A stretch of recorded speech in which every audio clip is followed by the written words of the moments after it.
Welcome back to the I Have Stone podcast. It is franchise hump day. Dimitri and myself are going to be talking about the Penguin. We're going to be caught. You watched episode 3, right? Yes. Okay, just make sure. So we're going to be talking about the 3 current episodes, mainly episode 3. And also we'll be discussing our thoughts on Joker Folie à Deux, which has been very controversial since its release last week. And we'll also discuss some other things going on with DC. We also might be joined by other people. See what happens. How's your day been, Dima? Nice and easy. Yeah, same. Honestly, it was actually a pretty decent day at work. I think I'm in a band again. Love that. Yeah, it's kind of cool. Yeah, giving up on movies and drumming again. Yeah, this is gonna be our last podcast episode. Sounds actually, good. Perfect. Gonna fully commit to the band and being a dog dad. So, all right. Now, before we get rolling, we're gonna try to make this a efficient episode. But somebody called us out for something, so we got to clear the air. I promised that we would show a clip of Married to Crow Noir, and I totally failed to do that. And what's funny is I actually went back and watched the stream, and there is a clear part where like it's on my screen, like in that folder with everything else. I was like, I'll come back to that later. Never did. So, yeah, we had someone message us about that. I'm going to go ahead and share it really quick. So, quick backstory to this. We originally planned on having a Married to Crow Noir, which was going to be a black and white version of the movie with a lot of variations of scenes that are in the film.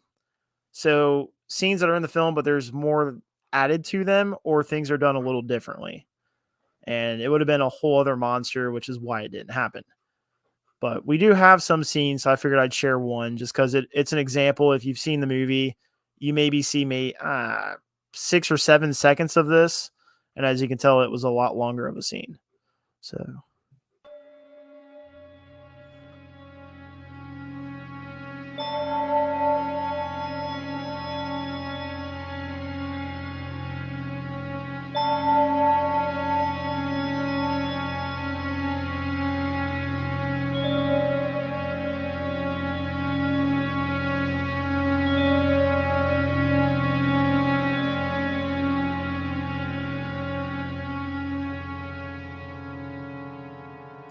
That right there is the only part of that shot in the movie.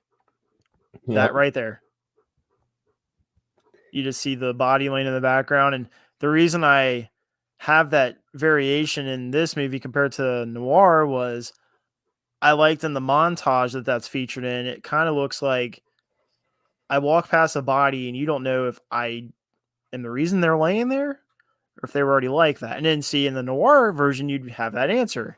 Yep. It was a drunk that just happened to stumble upon me. And that was kind of the idea of the movie, is like it would answer some questions or maybe just give you a little bit more of a certain scene. So, but again, way too much of a monster for us to tackle with absolutely no budget and no time as is, and other stuff we're trying to do. So there was that. Hopefully you guys enjoyed that little teaser, because that's all you're ever going to get. And yeah. So I guess we'll go ahead and jump into the Penguin. Before we talk about specific story details and characters, what are your thoughts overall with the series so far? I'm actually really happy with it. It's giving, they're doing a good job with like giving certain characters background story to why they ended up where they ended up. I really like that. But it's building their arc very well between Sophia, the Hangman.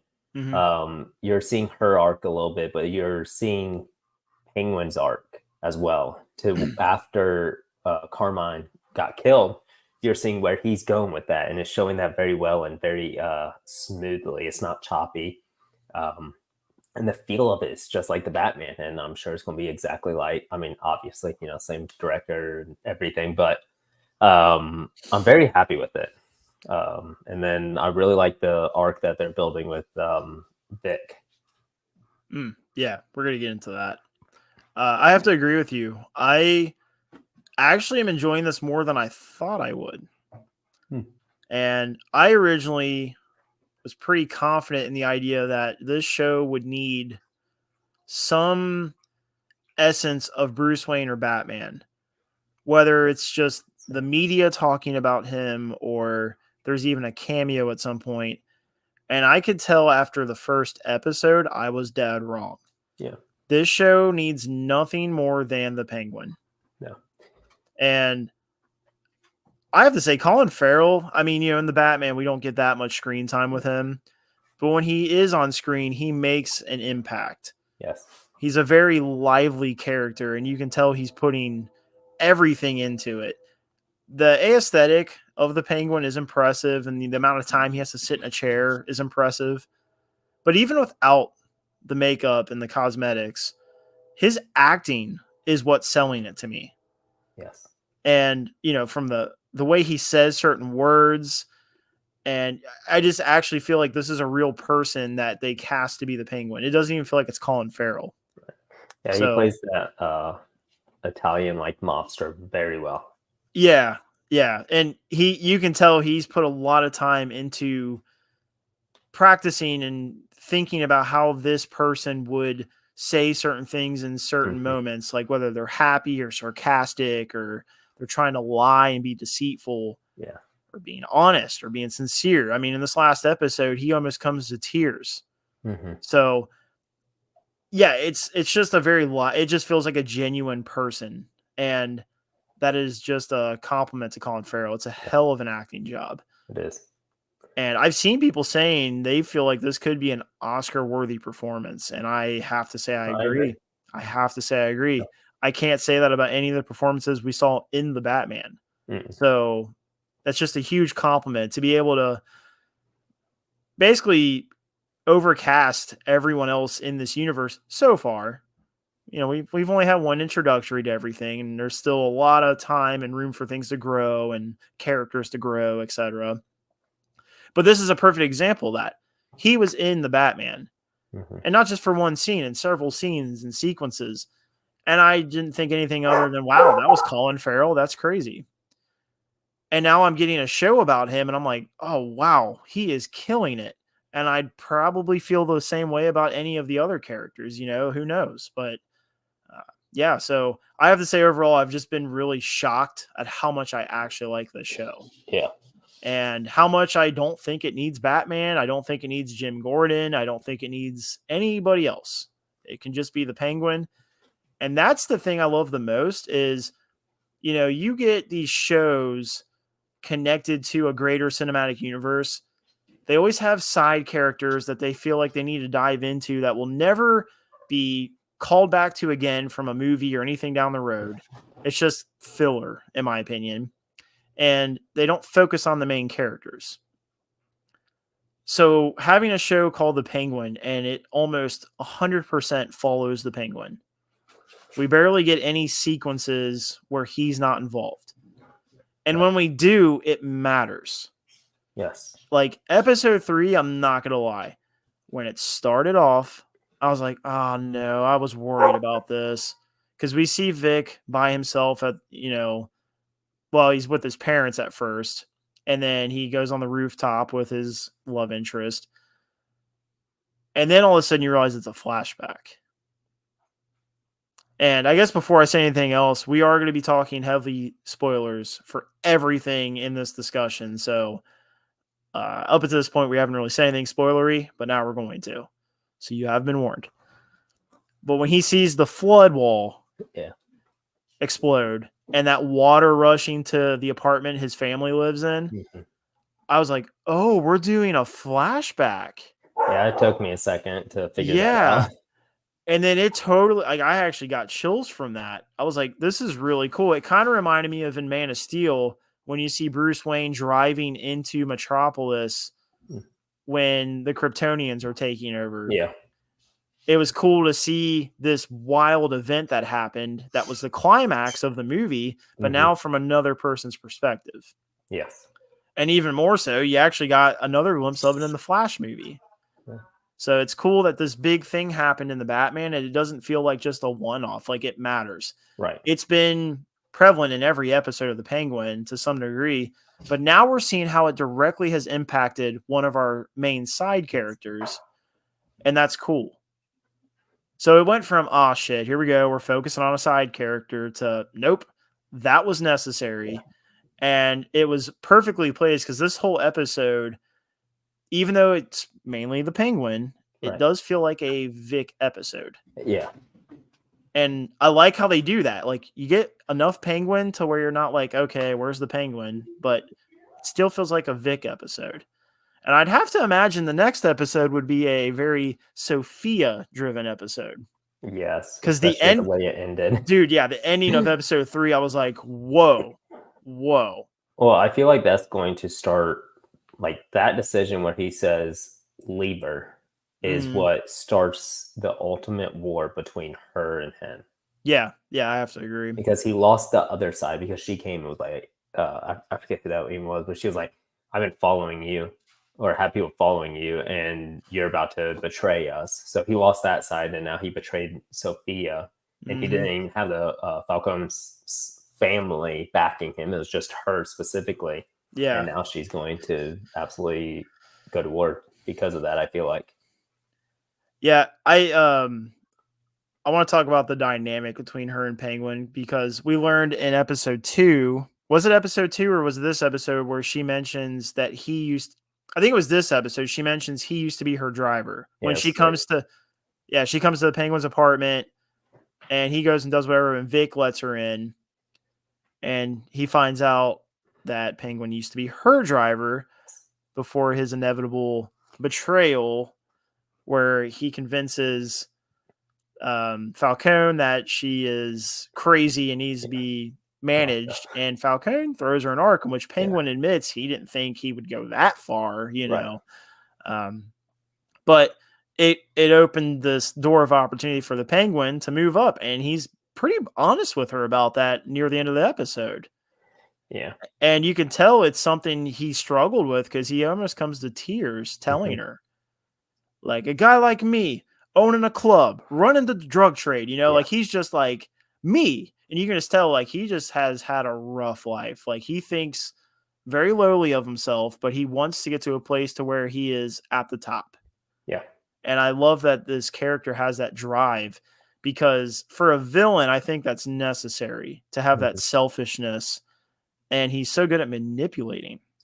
Yeah, you can really see, like, especially in episode 3, you can see how intelligent he really is and how good at manipulating he is. The way he plays both sides, like the Falcons and the Maronis, dude, it's so good. Like, episode 2 really showcases that well. Yeah. Like, that whole, like, we're gonna transport this stuff, and then how do they know we're gonna be here? I don't know. And then he convinces Sophia near the end. It was her right-hand man. Yeah. Brilliant. That was freaking brilliant, man. That actually surprised me. I didn't expect him to plan. I thought he was going to plan it on Homeboy. The guy that's sleeping with Falcon's wife. Yeah. Yeah. And just because I was like, all right, he picked the fight with him so he can drop it in his pocket. I didn't expect him to drop it in the her right-hand man's pocket. So that was very well done on their part. What I loved about the whole thing is he's so manipulative, but also he can think on the fly. So, like, he told Vic, plant those jewels in the dude's car. Yeah. Vic calls and says, hey, I couldn't do that. And he's just like, all right. So then he just has to kill the dude that was with him on that job that would be able to tell Sophia, like, hey, it was the Penguin. Yeah. He just gets, like, gone. Yeah. And that was crazy too, because it reminded me of the first episode where he kills Alberto. It's just like, you think he's going to do something, but you're not sure. Right. And then boom, knife, stab, stab, stab. It's like, damn, dude. Yeah. And then the way he just is able to think on the fly, like, he's trying to leave, and then he sees they're shutting the doors, and he's getting escorted. Like, hey, they're trying to round everybody up. We're figuring something out. Yeah. And he sees what's going on and hears people talking. He's like, oh, okay, they know what happened downstairs. Yeah. And he's just able to, like, okay, they're looking for a knife. Causes a little ruckus. Obviously, does a little sleight of hand. And I mean, dude, it's brilliant. It's fucking brilliant. But it makes him feel so dangerous. Yeah. You know, like, if you put him in any scenario it's like he can find a way to weasel out of it. Yep. And that's cool. It just really sells him as a villain. It does, but you can also still see that he is not in control of his emotions at the same time, depending on like what the topic is. Like when he's getting disrespected, he's still got that I'm going to kill you for that. So yeah, which I feel like is almost going to be part of the downfall. I feel like Sophia is going to realize that he killed her brother, or at least start to. Yeah, because she's going to be like, I wonder if he was there, he disrespected him because he's an asshole, and he just had that personality where he thought he was better than him, and he said something and Penguin shot him. Yeah. Well, another thing I want to comment on is we get these movies from, I think it's pretty much been movies so far until this show, but about villains from rogues galleries, whether it's Spider-Man, Batman, etc. And they try to make them an anti-hero. So they must try to make them a hero in their own story. This is not doing that. No. The Penguin is a bad dude. Yeah. He is somebody that I would not want to be associated with. Yes, objectively. And I love that. I love that they're letting him be a villain. Yes. He's killing people. He is corrupt. He's dirty. He's playing everybody around him like a fiddle. Mm-hmm. The only person I think he's kind of genuinely loyal to is his mom, but she's suffering from early stages of dementia. So she's not really a key figure other than he has to deal with her to some degree. Like he gets that call about how she got out and was confused and whatever, Right. So that's about it. Also, we learned that he had brothers, which is very interesting to me because I can't remember a comic that I've read with him where it talks about his family, especially having siblings. And he says they're dead, right. He talks about going to their funeral or not having a funeral. And it's just like, wow, okay, so you had brothers. That's interesting. But it really tells you like he's just had a rough life. Yeah. And it kind of explains why he is the way he is, why he would have this motivation to get to the top, He's tired of feeling suppressed. He wants to get to where he can give his mom a better life before she's completely gone. Mm-hmm. And so I like that we can feel, empathetic for him, but we're not like, oh, he's a hero. He's misunderstood. Right. No, he's bad. He murders people. I truly believe every episode he could kill Vic. Yeah. And we like especially Vic. the third one. Vic is a guy who is just a little misguided. And now we know he lost his parents thanks to the Riddler. Yes. So he had a chance at a real life. Mm-hmm. And now he's just been on the streets without any purpose, anyone telling him to do this or that. So he's obviously hanging out with the wrong crowd, tries to take the wrong guy's wheels, and now he's stuck in up here in a hypothetical hostage situation working for the Penguin. Which is crazy because like episode 3 shows that, because we had that mindset, like, he's pretty much a hostage. He can't leave. Mm-hmm. But Penguin proved like, you can leave. And he does. Yeah. That was interesting too. And it's also one of my favorite shots of the Penguin to date. Mm-hmm. So we see Vic outside and it's like he's thinking about like, all right, am I really doing this? Am I just going to leave him? And then he realizes, oh shit, I got his keys. Fuck him. I'm going to take his car. Takes his car. Mm-hmm. Sorry, I don't know what's going on with him. And he drives to meet with what's her face. Right. And ultimately decides, obviously, he's not going to do that. But while Vic is gone, Penguin doesn't even care about his car. He doesn't care if Vic's coming back. He's just chilling at the bar in the middle of the club. Yeah. And it looks like he's just thinking about life. Mm-hmm. And it felt like such a genuine moment. Like people do that. People like, I can't tell you how many times I've been out at a bar with the group or whatever, and I'll just go sit down, take a moment to myself, think about things. Like that's a very realistic thing. Yeah. And it was cool that they emphasized that. Like Vic's out here about to leave him and take his car, and he's just chilling at the bar. But he looks so badass the way he's dressed in that white suit. You got the lights in the background, the music bumping. He's just sitting there thinking and drinking. It was a cool Penguin moment. I liked it. And then he gets up and starts hobbling. You know, he's doing his club foot thing, and it was cool. But I am curious where this series is going, because I think I'm understanding the direction, and then you have something like the ending of this episode. Yeah. Because I was just totally like, you know, he goes and meets with Sophia, and it sounds like, you know, she's wanting to work with him, but she's also still holding this grudge against him for what he did to her.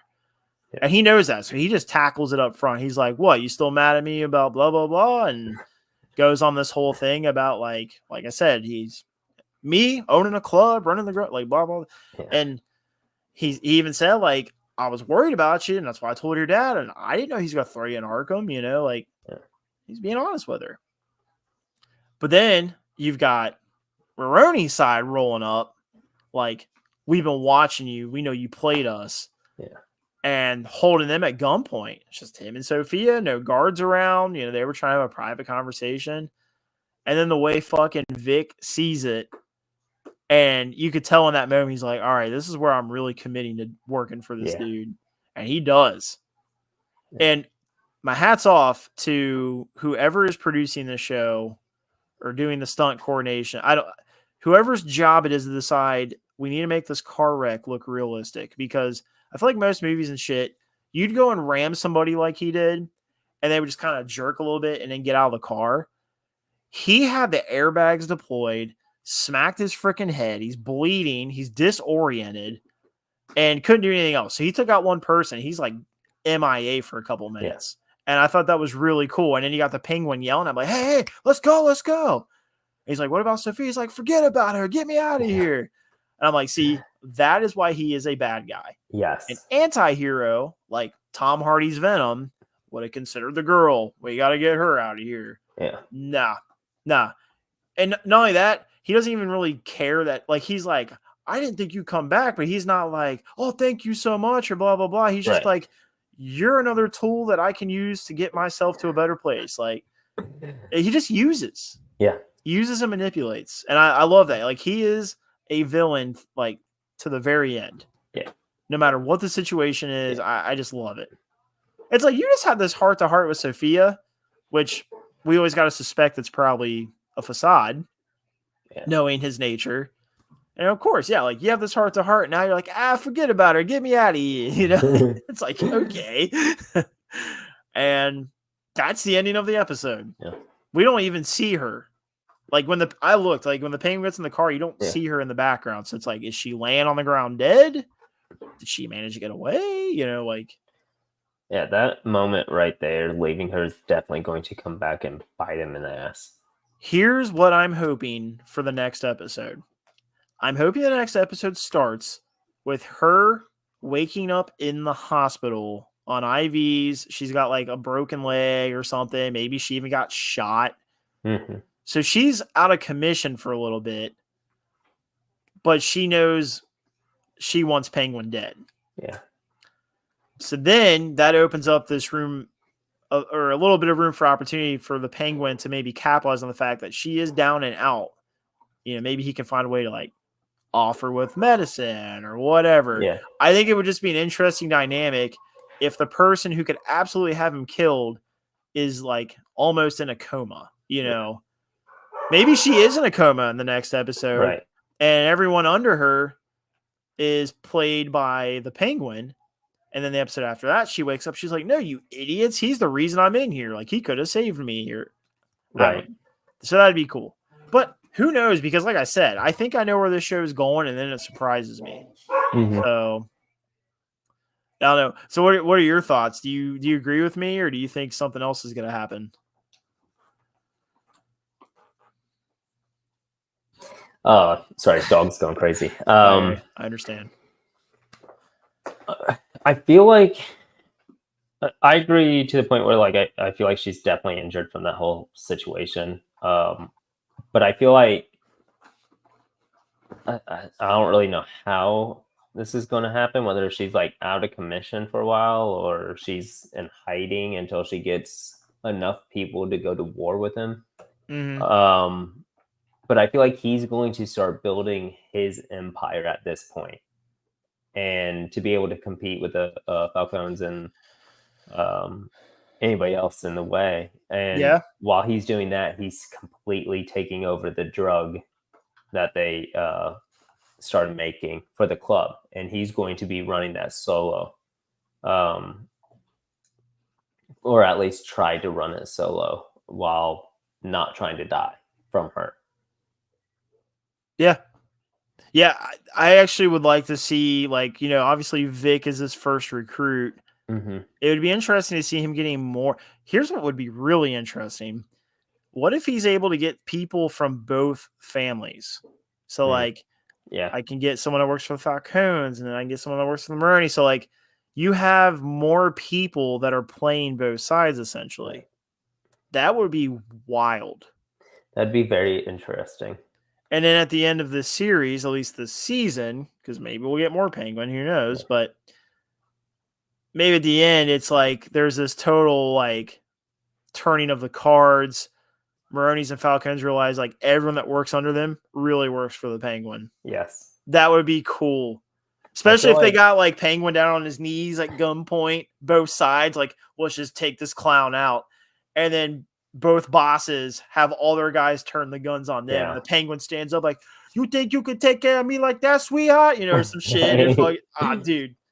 Yeah. I feel like that, I think his name was like Squid or something. I know what you're talking about. The drug runner. Yeah. I think it is Squid. I think it's Squid. I feel like he's going to end up getting involved.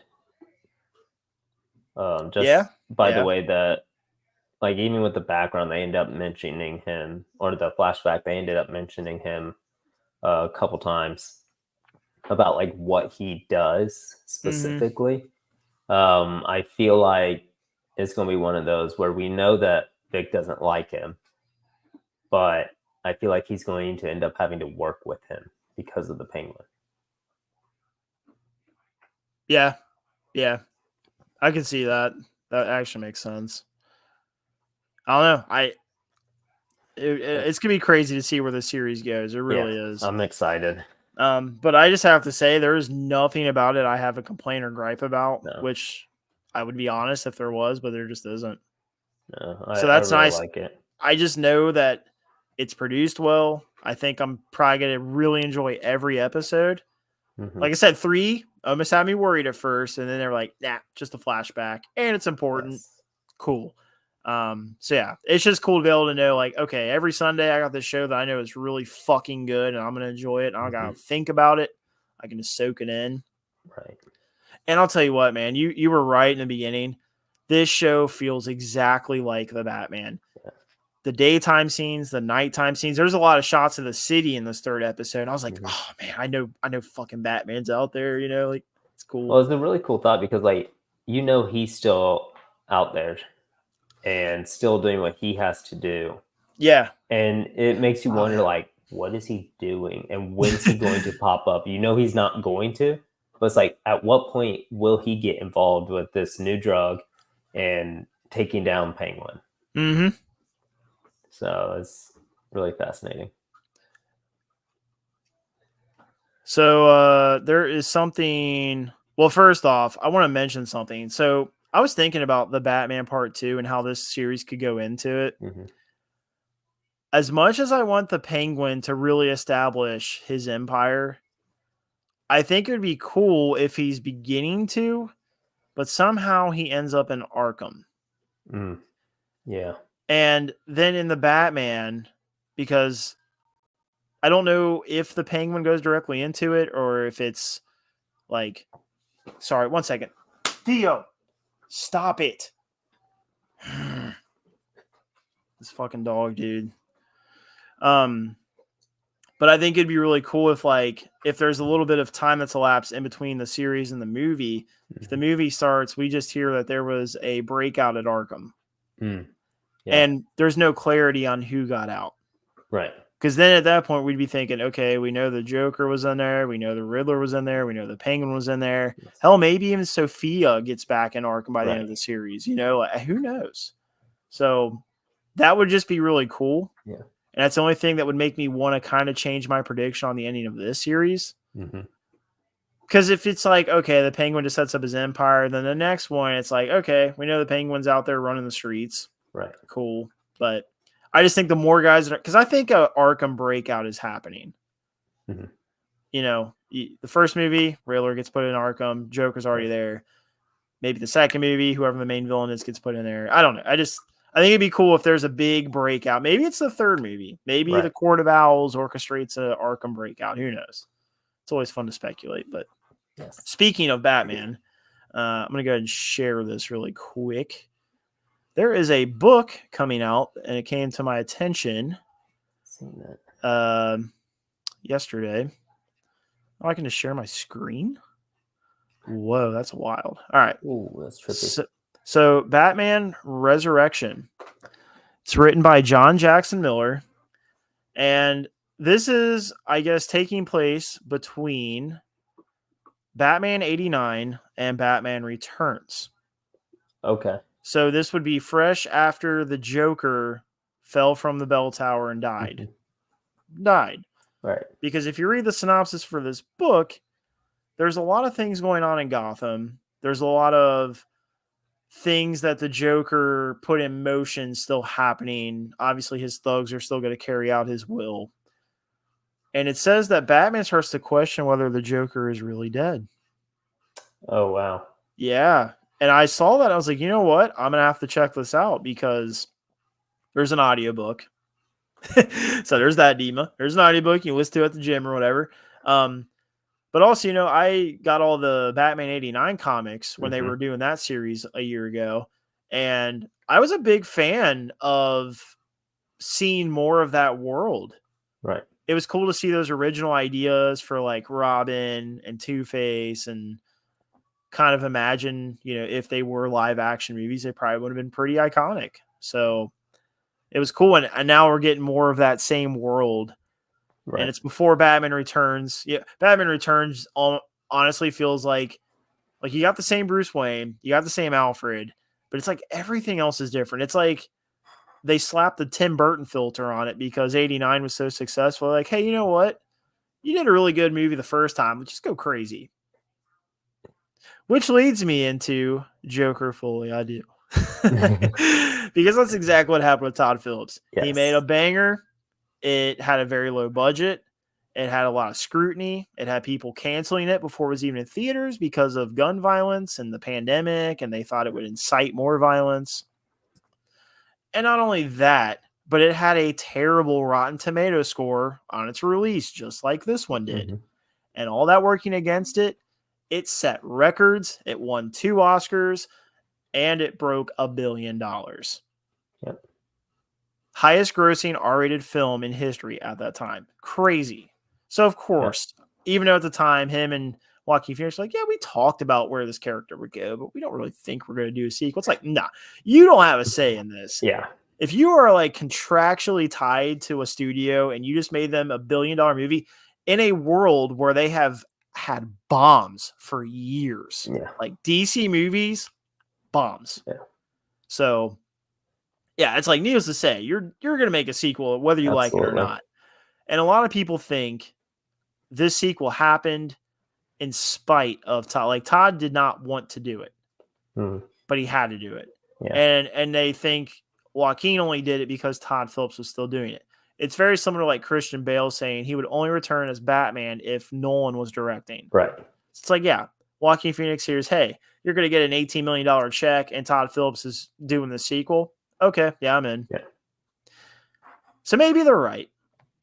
But I have to believe that a guy who put this much time and effort into making what I think is a beautiful movie, the way it's filmed, the music, and even the story, I think it's a very well done movie. Yeah.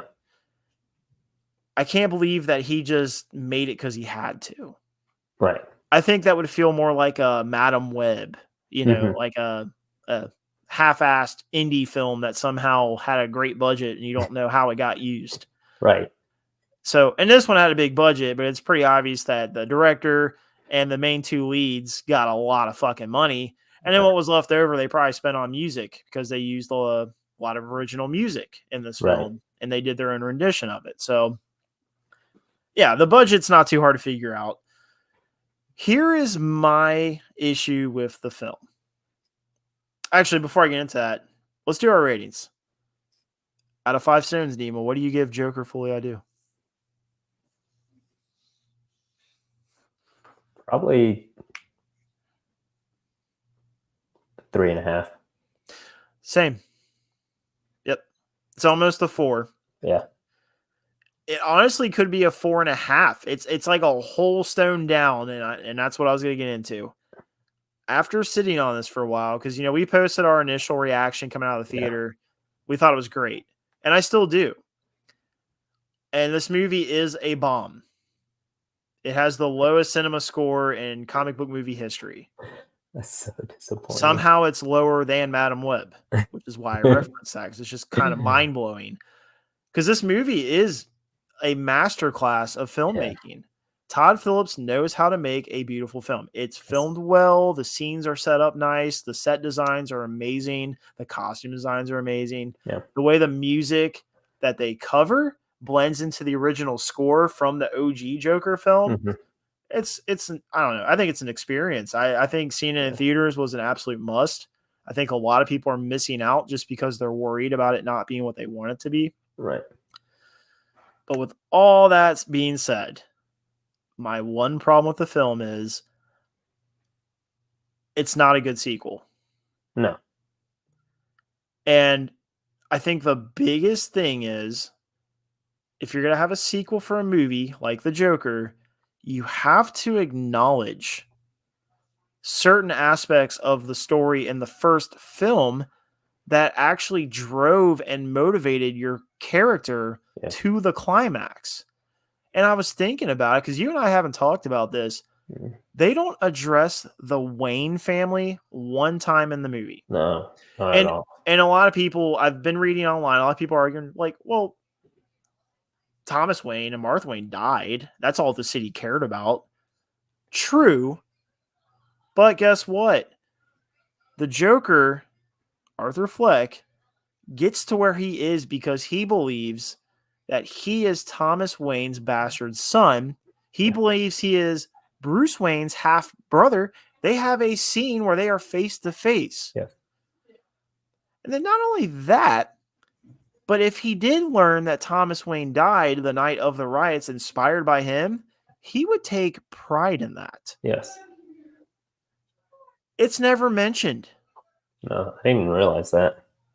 Yeah, and I actually have a problem with that. And that's why my score went down on this film, because I was thinking, I'm like, you know what? That's a huge hiccup. And that was a choice. They did that intentionally. It's almost like it's not retconning your first film. It's just ignoring it. And that's why I'm like, it's a bad sequel. It was almost like it was its own film. Yeah, and that's what I was going to say. Can you imagine? It's fun to think about things this way. Mm-hmm.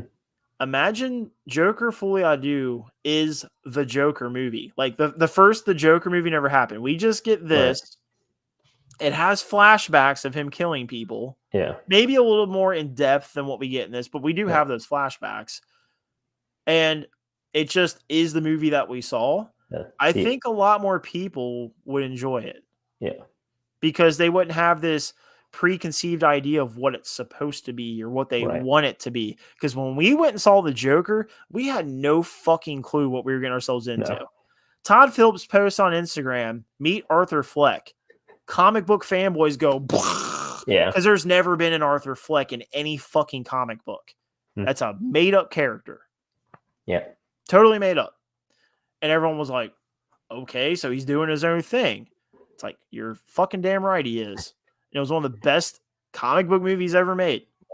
I think it'll stand the test of time. I don't think anyone's ever going to make a movie like that again.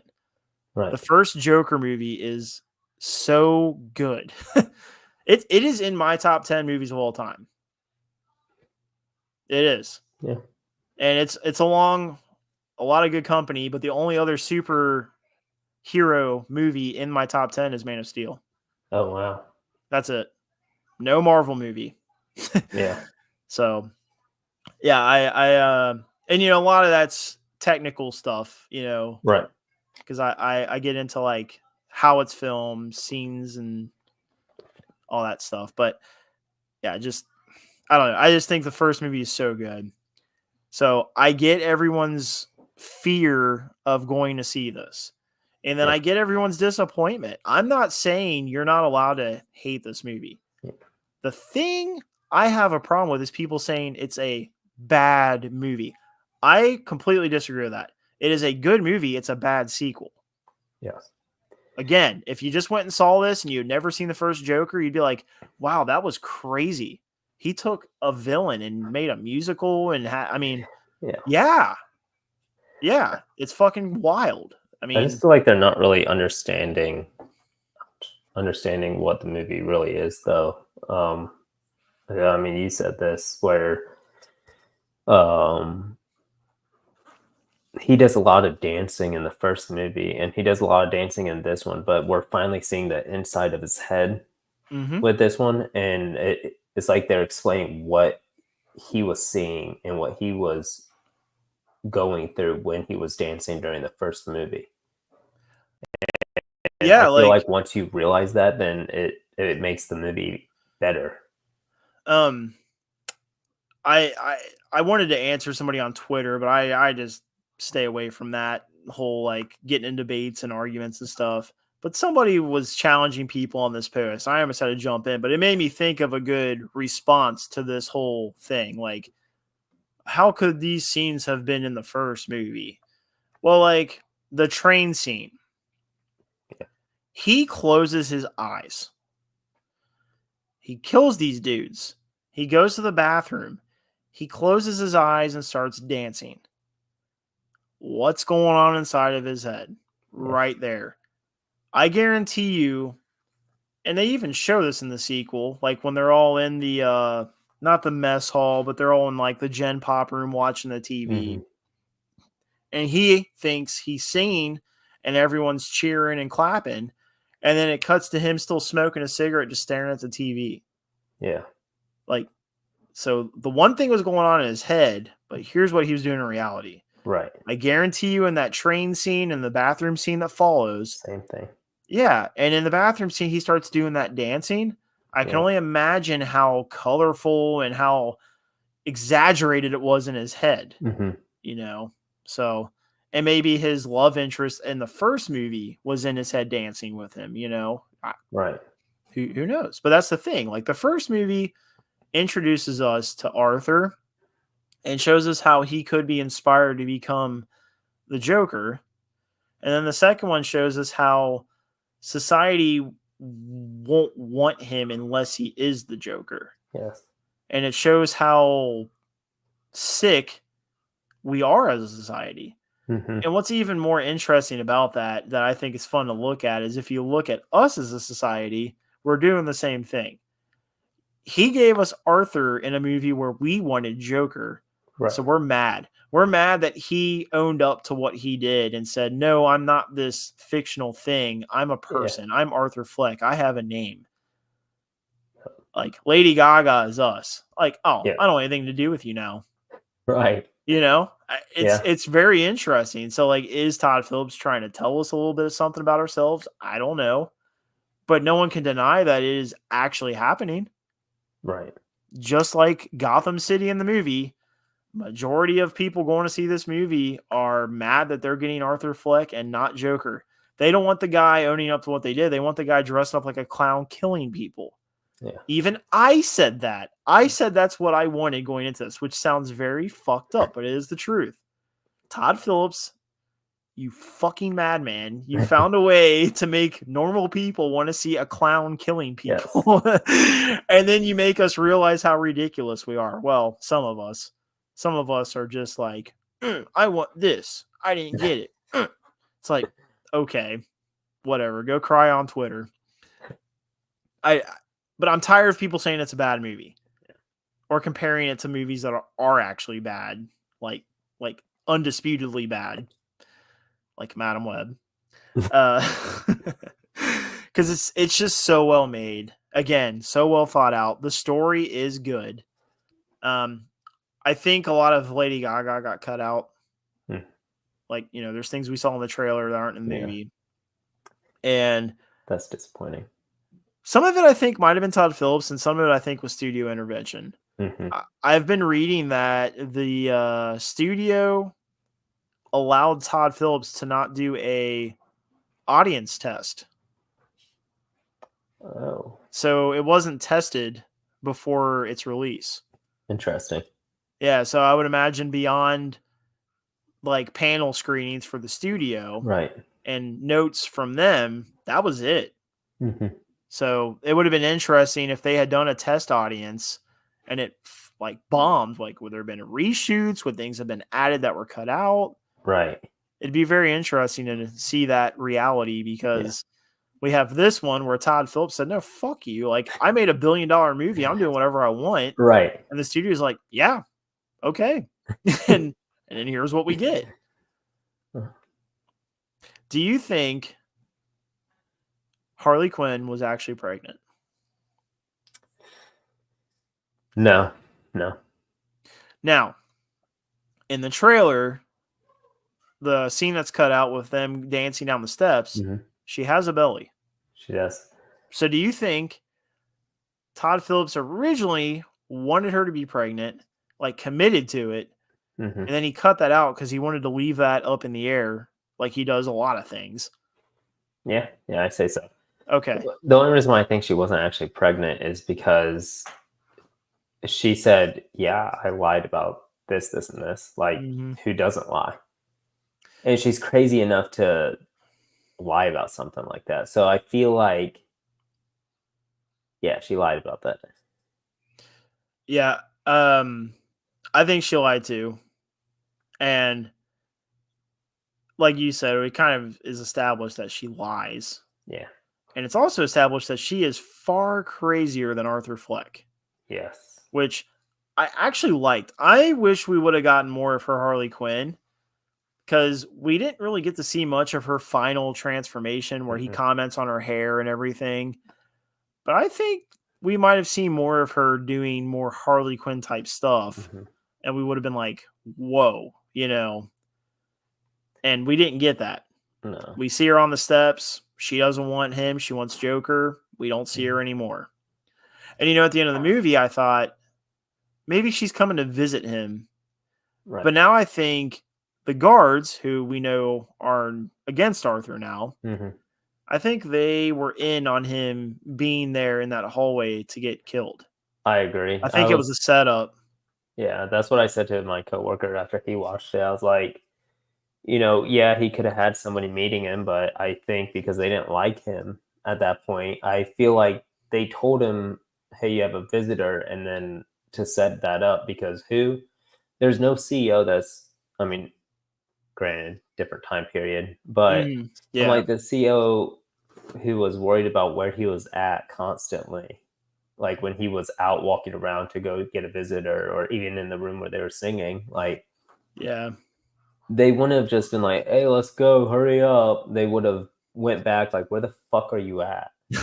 And they didn't at all. They didn't even think about it. So I felt like they did that just for him to get got.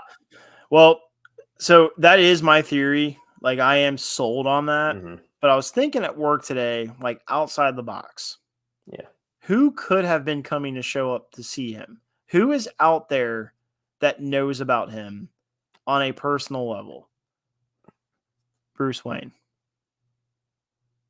Oh shit, I didn't think about that. Because this movie takes place 4 or 5 years after the first film. I can't remember. But either way, Bruce was like 11 or 12. Yeah. So he'd at least be a teenager. Yeah. And a teenager Bruce is when he starts to get training and starts to really get angry about what happened to his parents. Yeah. So I'm like, wouldn't it be something if there was like originally a script where Bruce did come and that was the end of the movie?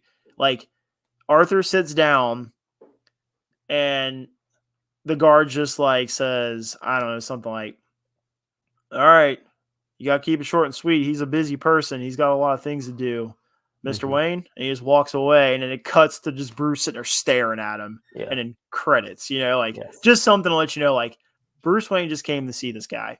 Yep. That wouldn't make sense. I never even thought about that. Well, I 'Cause didn't was think trying to about figure it. out who it could be. Yeah, well, I didn't think about it at all because this movie purposefully does not let you remember them. Mm-mm.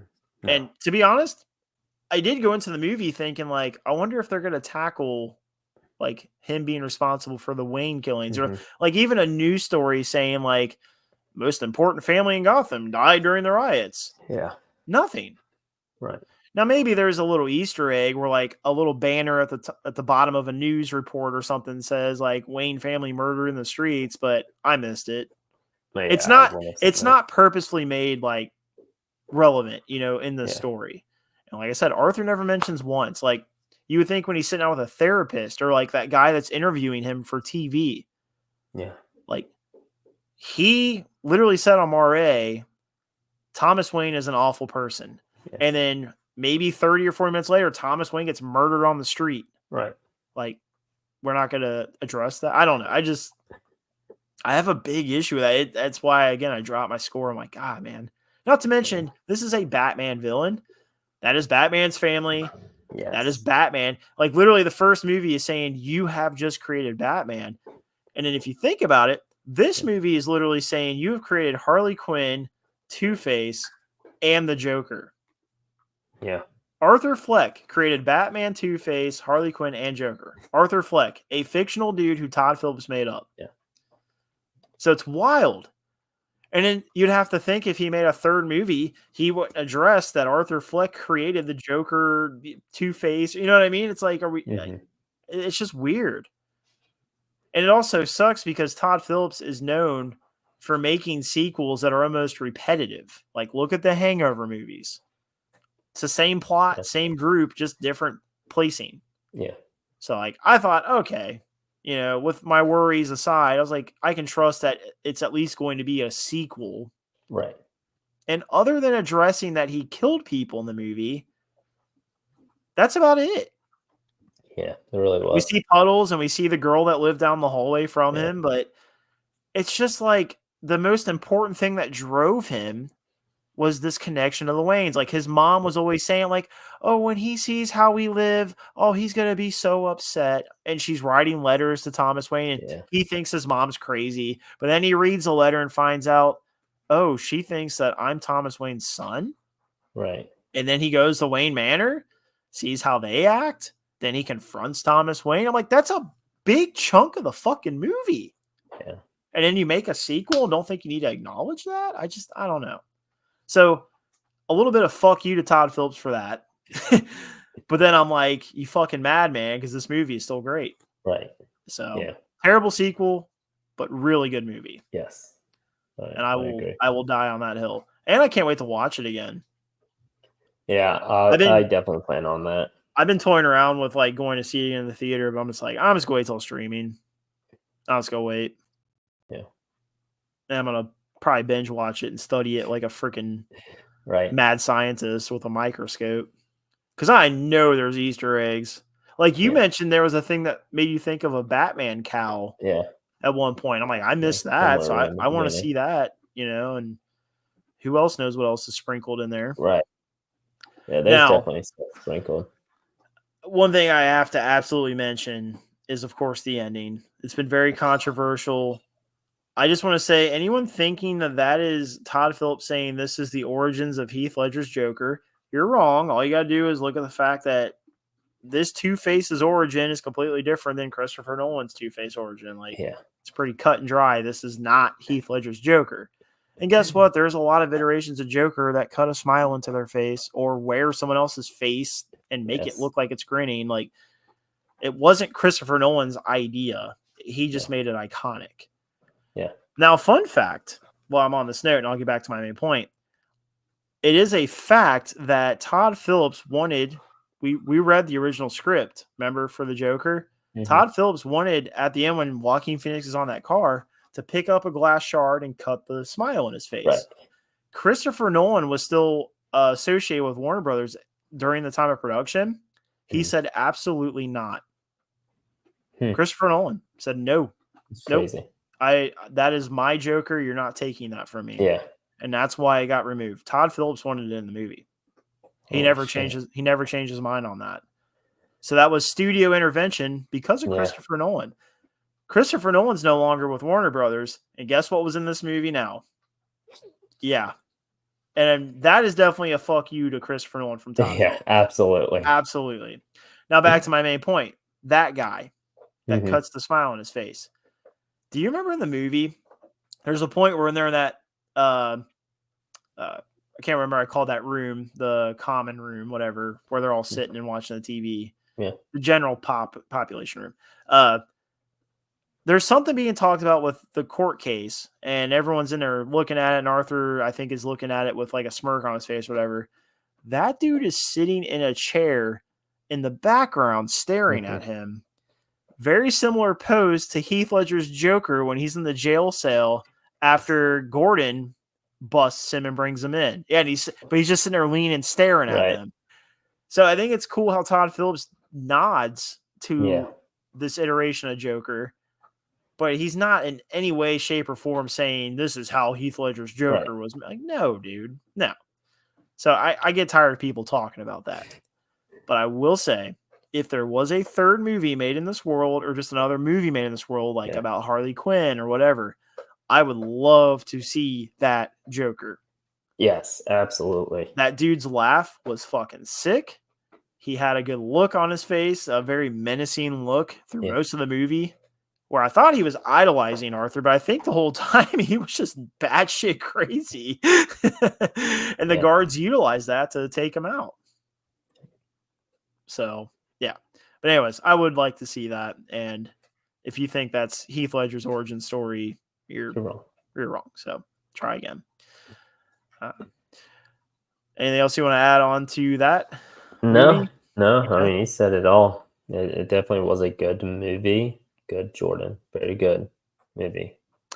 And it wasn't a musical.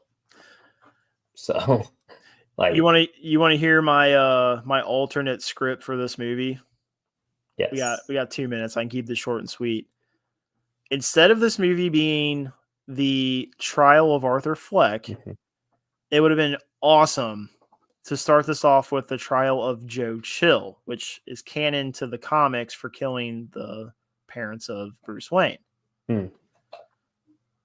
Can you imagine if it was that and Arthur gets out of Arkham, becomes the Joker, and you're finding things out from this trial from Joe Chill while Joker is on the streets as Joker. Instead of it just being an Arthur Fleck, it would have been more of like a Joker movie, essentially. And like I said, the court case would still carry the narrative and give us information, but it's Joe Chill. It's the guy that was wearing the clown mask on the street that killed them. That was Joe Chill. And I don't know, because it would have been, kind of canon to comics, but it would have been a whole different take on Joe Chill. And it would have allowed for a lot of room to play with his new Joker. Yeah. But it's like, nah, I'm just going to get Arthur Fleck back in this. Fuck the Joker. Yeah, it was surprising that the whole movie was based in that courtroom pretty much for the most part. I don't know why I don't know why Warner Brothers is so scared to just have an authentic Harley Quinn and Joker on-screen relationship where they go out and they do their fucking shit. And it's wild and it's terrifying. Their relationship is toxic. I don't know why they're so scared to tackle that, but they are. Yeah. So anyways, it's just my little gripe about that. But that they are. Dima, it is 6:00. We're gonna have to go and wrap this up. So everyone, thanks for tuning in. This has been our little DC centric discussion. And we'll have an episode on Saturday, and we'll see you guys next Monday for another Franchise Hump Day. So until then, thank you for tuning in. We'll catch you.